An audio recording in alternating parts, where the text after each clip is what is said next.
వద్దండి.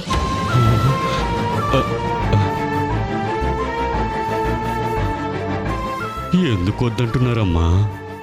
అది మీకెలా చెప్పాలో నాకు అర్థం కావడం లేదు. పర్వాలేదమ్మా, చెప్పండి అమ్మా.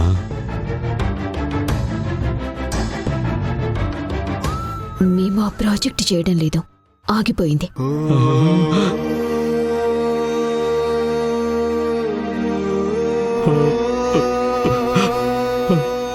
మీలాంటి మధ్యతరగతి వాళ్ళ సొంత ఇంటి కలని నేను తీర్చలేకపోతున్నాను. నన్ను క్షమించండి. ఎందుకు తల్లి? మాకు ఆశ చూపించి మరీ బాధ పెడుతున్నారు.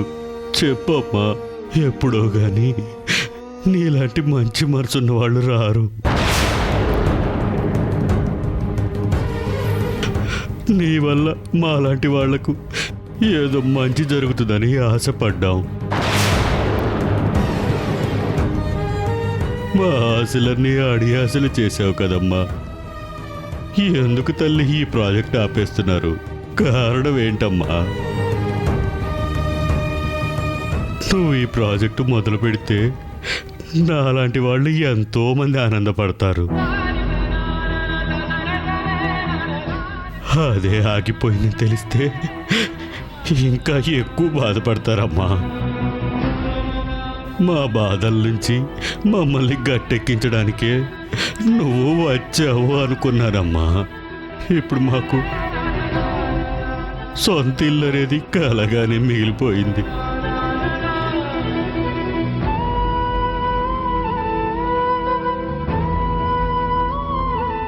ఇప్పుడు ఈ ప్రాజెక్ట్ కూడా అంతే కలగానే కరిగిపోయిందమ్మా, కరిగిపోయింది.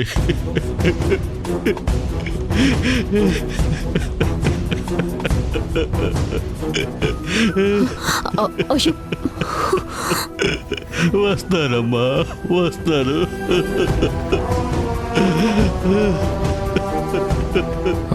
ఒక్క నిమిషం ఆగండి.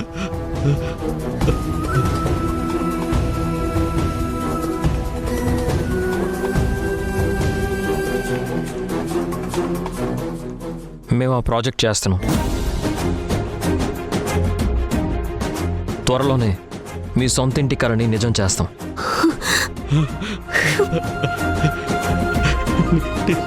నిజమా?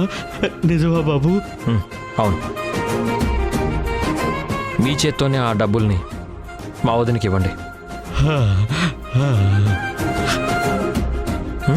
ఇవ్వండి. తీసుకోమ్మా, తీసుకో.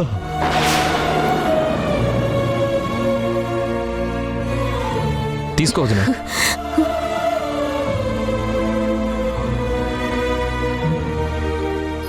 అదేంటి మరిది గారు, ప్రాజెక్ట్ కొన్నాళ్ళు హోల్డ్ చేద్దామని మీరే కదా అన్నారు. ఎంతో మందికి ఉపయోగపడే ఈ ప్రాజెక్టు అస్సలు హోల్డ్లో ఉండకూడదు వదినా. త్వరగానే స్టార్ట్ అవ్వాలి. అయ్యేలా నేను చేస్తాను. నాకు ఇప్పుడు తెలిసింది, మా వదిన ఏది చేసినా నలుగురికి మంచి జరిగే పని చేస్తుందని.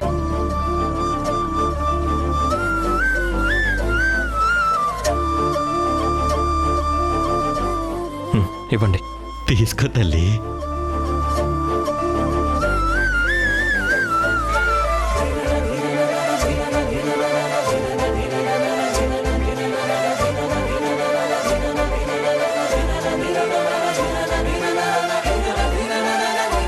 ఉంటానమ్మా. అలాగే. మీరు ఆ ప్రాజెక్టు త్వరగా మొదలు పెడితే నాలాంటి ఎంతో మంది పేదవాళ్ళకి సొంత ఇల్లు ఇచ్చిన వాళ్ళు అవుతారు. ఉంటానమ్మా.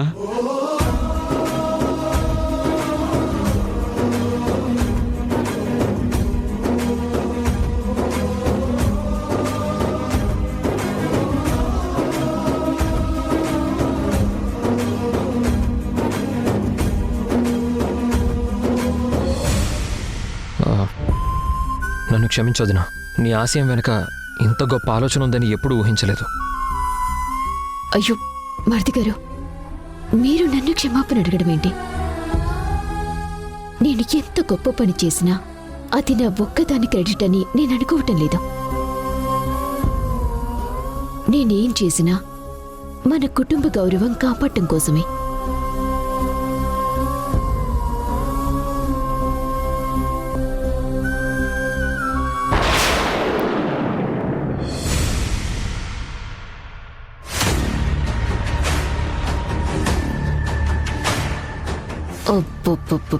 ముసలోడా, అద్భుతంగా నటించావురా. మామూలుగా నటించలేదు, దెబ్బతో మా మరిది ఫ్లాట్ అయ్యేలా నటించావు. సింధు, ఇంకా ఈ ప్రాజెక్ట్ ఎలా ఆపుతావో నేను చూస్తాను. యష్ నా ట్రాప్లో పడ్డాడు.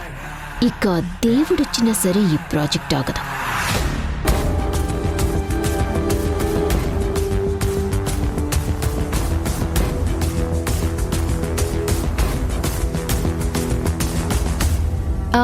ఒక్క నిమిషం యష్.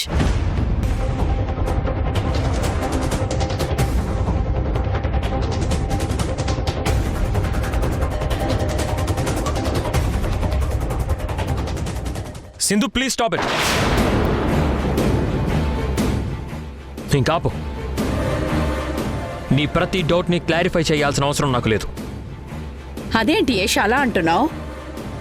డౌట్స్ క్లారిఫై అయితేనే కదా క్లారిటీగా పనిచేయగలం. మేడం, ఈ ప్రాజెక్ట్ని నా మీద పూర్తి నమ్మకం ఉంటేనే ప్రొసీడ్ అవ్వండి.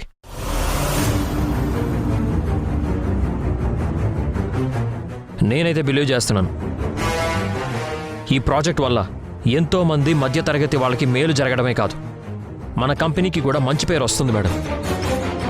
నన్ను మీరు నమ్మే కదా మేడం నాతో టైఅప్ అయ్యారు. అవును, మరి నేను ఈ ప్రాజెక్ట్ని నమ్ముతున్నానని చెబుతున్నా, మీరెందుకు నమ్మడం లేదు?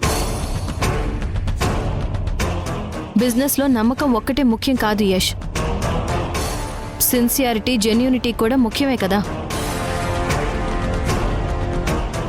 అంటే ఏంటి సింధు నువ్వనేది? నేను చిత్తశుద్ధి, వాస్తవికత లేకుండానే ఈ ప్రాజెక్ట్ డిజైన్ చేసి స్టార్ట్ చేశాను అంటావా? ఎదుటివారికి మన మీద డౌట్ వచ్చినప్పుడు దాన్ని క్లారిఫై చేయాలే తప్ప ఎదురు క్వశ్చన్స్ వేయకూడదు మధు. అరే, నీకేమన్నా పిచ్చా సింధు? మన కంపెనీ వల్ల మంచి జరుగుతుందంటే వినకుండా వితండవాదం చేస్తావేంటి? నేను వితండవాదం చేయడం లేదు యష్, విజ్ఞతతోనే మాట్లాడుతున్నాను. ఎదుటివారికి మంచి చేయాలనుకోవడం మంచిదే, కానీ దానికోసం మనకున్న పరువుని తీసుకోకూడదు కదా. పరువు పోయే పరిస్థితి ఎందుకు వస్తుందనుకుంటున్నావు? మీ మరిది గారే ల్యాండ్ ఎక్వైర్ చేయకుండా ప్రాజెక్ట్ స్టార్ట్ చేయడం కరెక్ట్ కాదు, కొన్ని రోజులు హోల్డ్లో పెడదాం అన్నారు. ఇప్పుడు మళ్ళీ తనే మొదలు పెడదాం అంటున్నారు.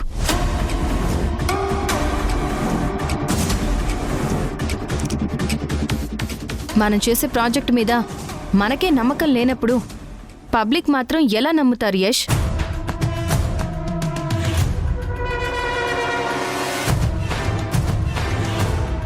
మన ప్రాజెక్ట్ గురించి మార్కెట్లో చీప్గా మాట్లాడుకోరు? అప్పుడు మన పరువు పోయినట్టే కదా. ఆ ల్యాండ్ మనకు వస్తుందని మా వదిన నమ్మకంగా చెప్తుంది కదా. లేదు యష్, ల్యాండ్ ఎక్వైర్ చేయకుండా మన ప్రాజెక్ట్ స్టార్ట్ చేయడం కరెక్ట్ కాదు.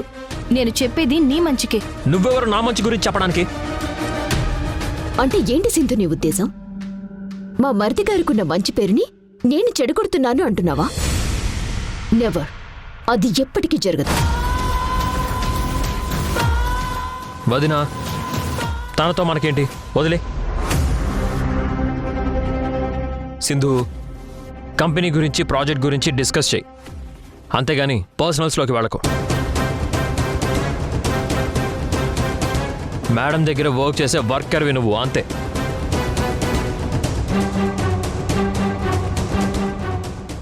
అలాగే ఉండు, లిమిట్స్ దాటుకో.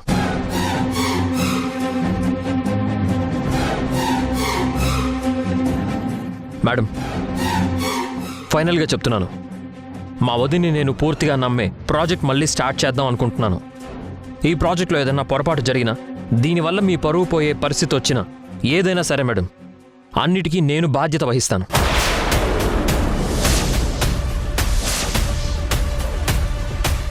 పూర్తి హామీ నాది మేడం.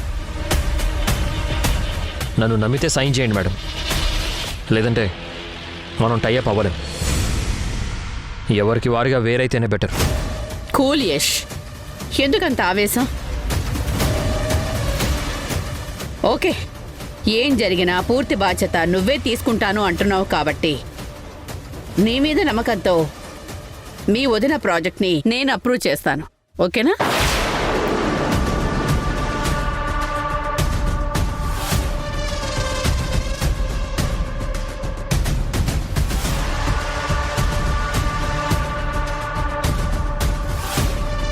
Thank you madam. వదిన, డాక్యుమెంట్స్ ఇవ్వు. ఆ, ఆ,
వదిన, తీసుకో.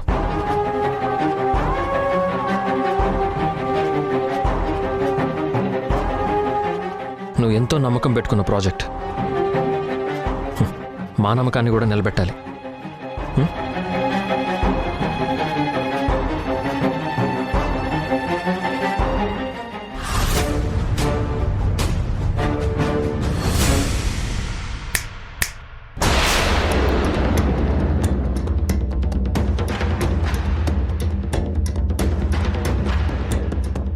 సింధు, నీలాంటిదే ఒకర్తి అరచెయ్యి అడ్డం పెట్టి నేను సూర్యుడిని ఆపుతాను అందంట. పాపం, చివరికి ఆ ఎండవేడికి తన అరచెయ్యి కాలి ఆయింట్మెంట్ రాసుకుందంట. ఇప్పుడు నీ పరిస్థితి కూడా అదే కదా. నా ప్రాజెక్ట్ ఆపాలని మ్యాక్సిమం నీ ఎఫర్ట్ పెట్టావు. పాపం, నీ కృషి అంతా హుష్కాకైపోయింది. నా ప్రాజెక్టుకి కావాల్సిన క్లియరెన్స్, అప్రూవల్ వచ్చేసింది. ఇక నా షో మొదలవుతుంది. నువ్వు ఒక ప్రేక్షకురాలిగా చూడటం తప్ప ఇంకేం చేయలేవు. ఓకేనా?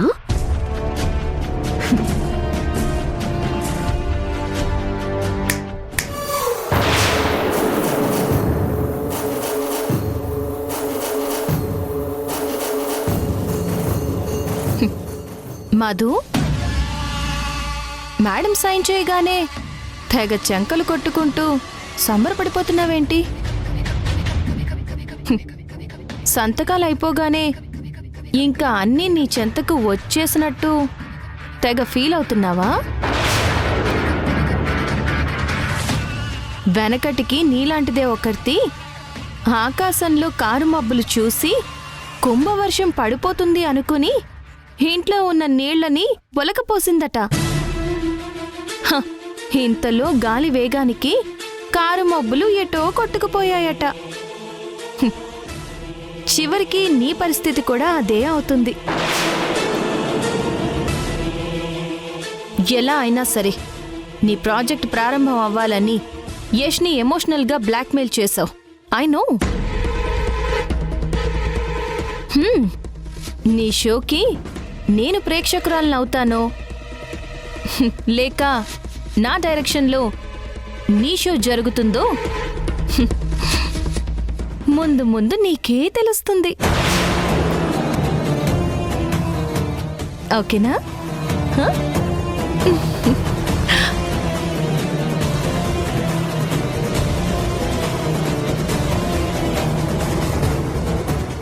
మధు, ఈ ప్రాజెక్ట్ విషయం సింధు చాలా సీరియస్గా తీసుకుంది. సింధు అడ్డుపడకముందే ఈ ప్రాజెక్ట్లో మనం ఎంత డబ్బు సంపాదించగలిగితే అంత సంపాదించేయాలి. నాకు అడ్డుపడే వాళ్ళని ఎలా అడ్డు తొలగించుకోవాలో నాకు బాగా తెలుసు. సింధుని వదిలిపెట్టను. ఈ ప్రాజెక్ట్లో మనం చూడాల్సింది ఓన్లీ ప్రాఫిట్సే అంటావు. అవ్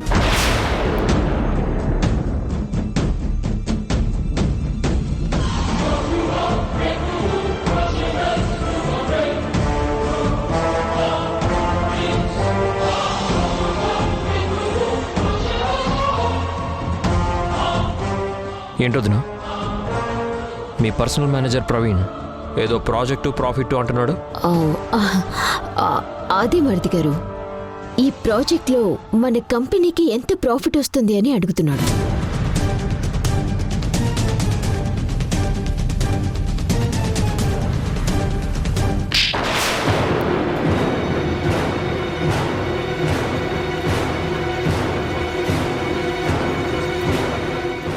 ఈ ప్రాజెక్టు మా మరిది గారి పేరు నిలబెట్టడానికి, మధ్యతరగతి వాళ్ళకి మంచి చేయటానికి, డబ్బు కోసం లాభాల కోసం కాదు. అండర్స్టాండ్? Okay madam.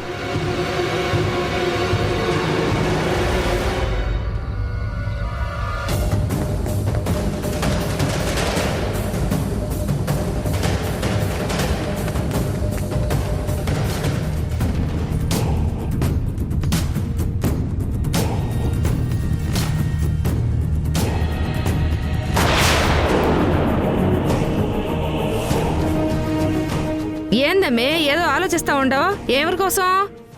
మధు అక్క గురించి అమ్మి. అక్క ఆలోచనలేంటో నా అంచనాలకి అందటం లేదమ్మి.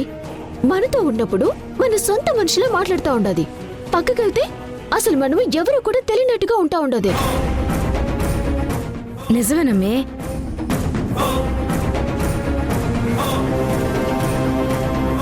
మన కోసం ఏదేదో చేస్తానని చెప్పుండది. అల్లుడు గారు నీ మెళ్ళో తాళి కట్టేలా చేస్తానంది. నిన్ను తన తోడికోడలుగా చేసుకుంటానంది. ఆ మాటలన్నీ యాడికి పోయినాయో అర్థమే కావట్లేదమ్మే. ఇప్పుడు అక్క ఆఫీస్ పని, బిజినెస్ కంపెనీ వ్యవహారాలు మాత్రమే పట్టించుకుంటా ఉండదు. మనల్ని ఏమీ పట్టించుకోవడమే లేదు. అవునమ్మే, తన అవసరానికి మనిద్దరినీ ఓ మానవ పదార్థంలో వాడుకుంటూ మాటలతో మనల్ని మభ్య పెడతా ఉండదని నాకు కూడా అనుమానంగా ఉండదమ్మే. నాకు కూడా అక్క మీద డౌట్ గానే ఉండదమ్మే. సిసి ఎగ్జామ్ విషయంలో కూడా నన్ను ముందుకు తోసినదే తప్ప తను మాత్రం వెనకనే ఉండిపోయిండది. మధు క్యారెక్టర్లో ఏదో తేడా ఉండదనిపిస్తుందమ్మే. ఎవరి దగ్గర వాళ్ళ మాటలు చెప్పి తన పబ్బం గడుపుకుంటూ ఉండదనిపిస్తా ఉండది.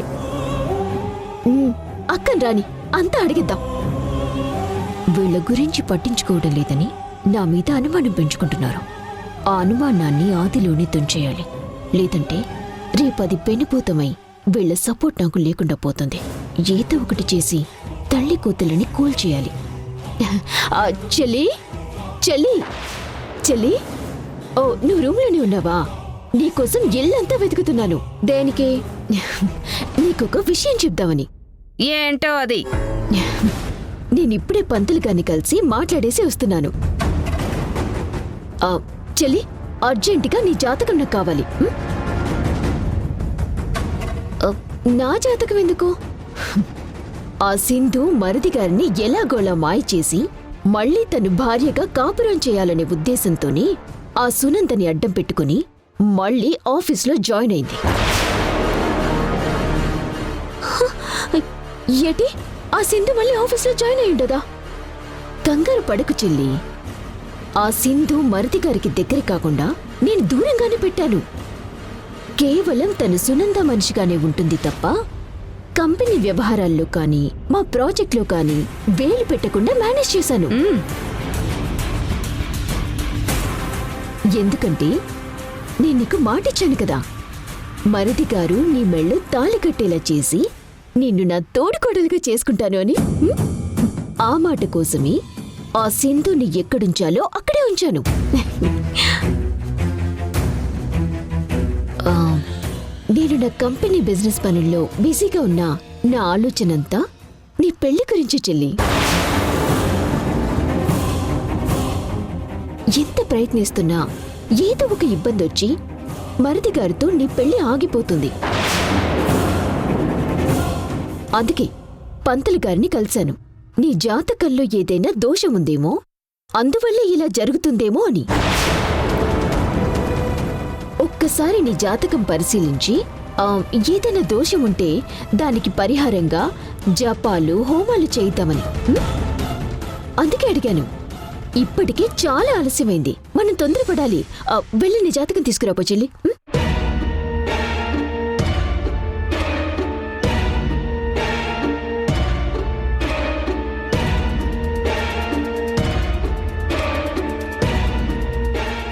అక్క ఇదిగో.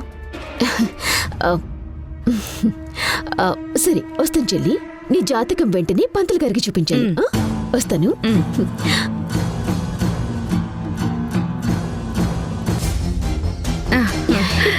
అమ్మి, అక్కని మనం అనవసరంగా అనుమానించుండాం. చూడు, నా పెళ్లి గురించి ఎంతలా ఆలోచిస్తా ఉండదో.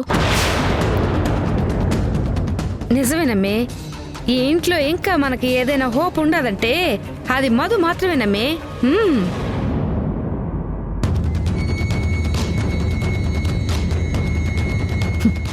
అనుమానం అగ్ని లాంటిది. అది రాజుకోకుండా అప్పుడప్పుడు అలా నీళ్లు చల్లుతూ ఉండాలి. ఏం చేస్తాం, అవసరానికి అబద్ధం తప్పదు. అమ్మా, మా పుట్టినరోజుకి నాన్న వస్తాడా? ఏంటి పదే పదే మీ నాన్న గురించి చెప్తున్నారు? మీ నాన్న మీ చెయ్యి వదిలేశారు. ఇంకా ఎందుకు నాన్న నాన్న అంటున్నారు? మా అమ్మ చెప్పింది కరెక్టే సింధు. నా మీద మా అమ్మ మీద లేనిపోనివన్నీ నూరిపోసి వాళ్ళ దృష్టిలో మేము చెడ్డవాళ్లంగా తప్పుడు మనుషులుగా క్రియేట్ చేస్తున్నాం. నా పిల్లల్ని నాకు శాశ్వతంగా దూరం చేయాలని చూస్తున్నాం. అర్థమైంది.